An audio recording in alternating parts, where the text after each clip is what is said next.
Salut tout le monde, Suad avec vous de la chaîne Apprenons Ensemble, je vous souhaite la bienvenue. Aujourd'hui nous allons lire une jolie histoire dans un livre qui s'appelle Bien lire et comprendre. C'est un livre scolaire, un manuel dans lequel j'ai étudié quand j'étais dans le primaire. J'espère que cette belle histoire va vous plaire aussi. Et allons-y. La chèvre de Monsieur Seguin. Monsieur Seguin n'avait jamais eu le bonheur avec ses chèvres. Il les perdait toutes de la même façon.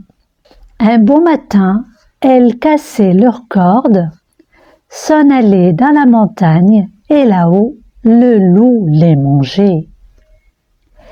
Ni les caresses de leur maître, ni la peur du loup, rien ne les retenait.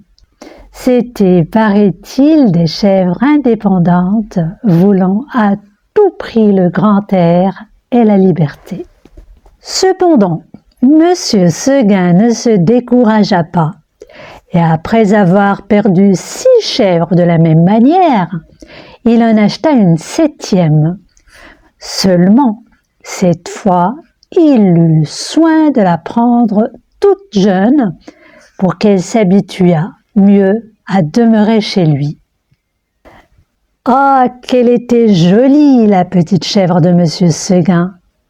Qu'elle était jolie avec ses yeux doux, sa barbiche de sous-officier, ses sabots noirs et luisants, ses cornes zébrées et ses longs poils blonds qui lui faisaient une houppelande. Et puis de cils caressantes se laissant traire sans bouger, sans mettre son pied dans l'écuelle. Un amour de petite chèvre. Monsieur Seguin l'attacha au plus bel endroit du pré, et de temps en temps il venait voir si elle était bien. La chèvre se trouvait très heureuse et boutait l'herbe de si bon cœur que Monsieur Seguin était ravi. Enfin, pensait le pauvre homme, en voilà une qui ne s'ennuiera pas chez moi. Monsieur Seguin se trompait, sa chèvre s'ennuya. Un beau matin, comme il achevait de la traire, la chèvre se retourna et lui dit dans son patois : « Écoutez, Monsieur Seguin, je me languis chez vous. Laissez-moi aller dans la montagne. » « Ah, mon Dieu, elle aussi !» cria Monsieur Seguin stupéfait. Et du coup, il laissa tomber son écuelle. « Comment, Blanquette, tu veux me quitter ?»« Oui, Monsieur Seguin. »« Est-ce que l'herbe te manque ici ?»« Oh non, Monsieur Seguin. »« Tu es peut-être attaché trop court. Veux-tu que j'allonge la corde ?»« Ce n'est pas la peine, Monsieur Seguin. »« Mais, malheureuse, tu ne sais pas qu'il y a le loup dans la montagne. Que feras-tu quand il viendra ? » ?»« Je lui donnerai des coups de corne, Monsieur Seguin. »« Le loup se moque bien de tes cordes. Il m'a mangé des biques autrement encornées que toi.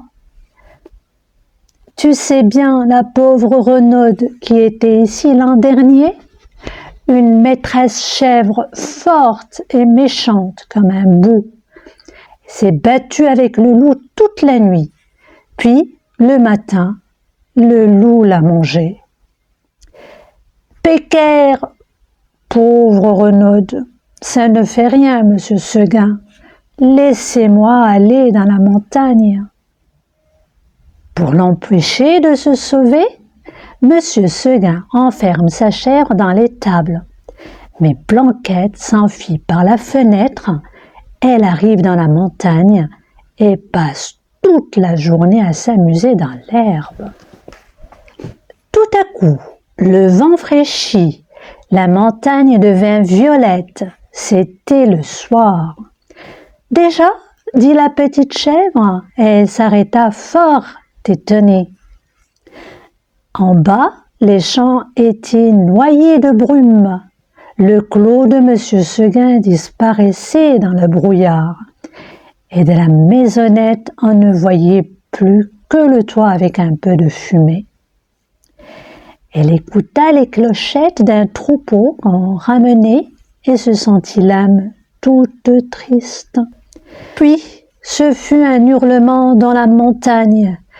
Ouh, ouh. Elle pensa au loup. De toute la journée, la folle n'y avait pas pensé. Au même moment, une trompe sonna bien loin dans la vallée. C'était ce bon Monsieur Seguin qui tenait encore un dernier effort. « Ouh, ouh !» faisait le loup. « Reviens, reviens !» s'écria la trompe. Blanquette eut envie de revenir, mais en se rappelant le pieu, la corde, la haie du clos, elle pensa que maintenant elle ne pouvait plus se faire à cette vie et qu'il valait mieux rester. La trompe ne sonnait plus. La chèvre entendit derrière elle un bruit de feuilles et se retourna et vit dans l'ombre deux oreilles courtes toutes droites avec des yeux qui reluisaient. C'était le loup. Comme il savait bien qu'il mangerait, le loup ne se pressait pas. Seulement quand elle se retourna, il se mit à rire méchamment. « Ha ha, la petite chèvre de Monsieur Seguin !» Blanquette se sentit perdue. Elle tomba en garde, la tête basse et la corne en avant. Alors le monstre s'avança et les petites cornes entrèrent en danse. Ah, la brave chevrette, comme elle y allait de bon cœur.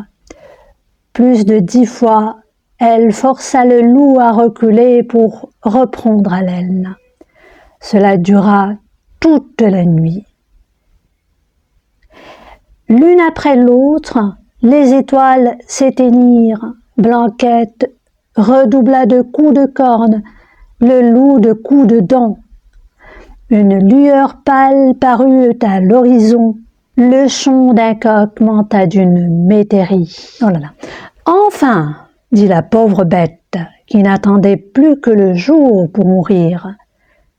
Elle s'allongea par terre dans sa belle fourrure tachée de son. Alors le loup se jeta sur la petite chèvre et la mangea. Oh, quelle triste histoire! La chèvre est morte en fin de compte. Le loup l'a mangée. J'espère que vous avez apprécié cette histoire. C'est une histoire qui me rappelle mon enfance. Et ça m'a toujours traversé l'esprit, je dirais plusieurs années. Et ça me fait très plaisir de vous la lire aujourd'hui. Si par exemple ce genre d'activité vous intéresse, vous pouvez toujours me le noter dans les commentaires. Et ça me fera un grand plaisir pour vous en faire d'autres. Donc n'oubliez surtout pas de liker la vidéo, de la partager.